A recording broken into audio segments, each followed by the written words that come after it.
All right, tutorial number 3. So exciting. We're on number 3.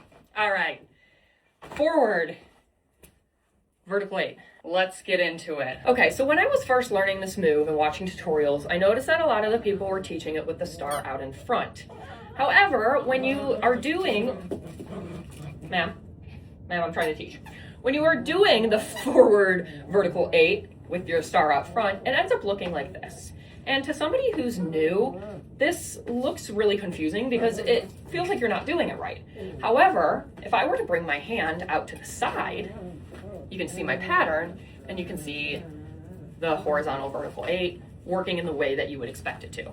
So I'm going to then go ahead and teach this move with the hand out to the side instead. For the purpose of this video, I am going to want to be seeing the yellow side of my star. However, for the first part of the move, you are going to be seeing the other side of the star just so that you can get the different steps right. Just like every other move, you're going to break it down into 2 steps or 2 parts. So start with your hand out to the side, thumb facing away from you, palm up.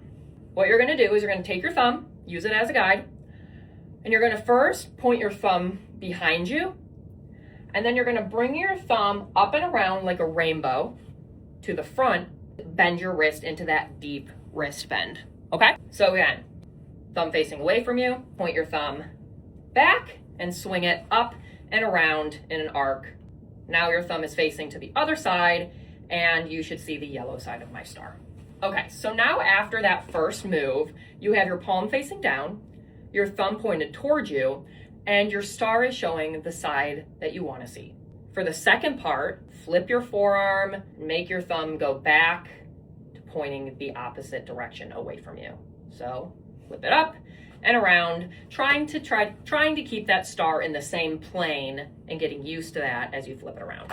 So once you got your 2 moves down, you can start to string them together.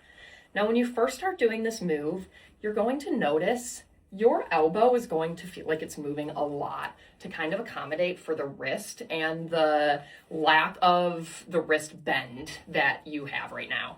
As you start to get better with the move, it's going to be a lot less arm and a lot more wrist.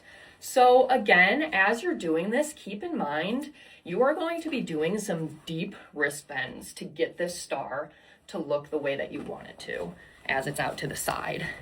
So my wrist, as I'm doing this, is literally doing these deep wrist bends. Another way that you can think of this move is like you're scooping ice cream and then throwing it away. So you're scooping it, throwing it away. Scooping it, throwing it away. So scooping it, throwing it away. Scoop, throw away. Scoop, throw away. Scoop, throw away. Scoop, throw away. And then eventually, you can do this. All right, hopefully you enjoyed tutorial number 3. This one's gonna be tough, so give yourself some patience. And otherwise, happy flowing.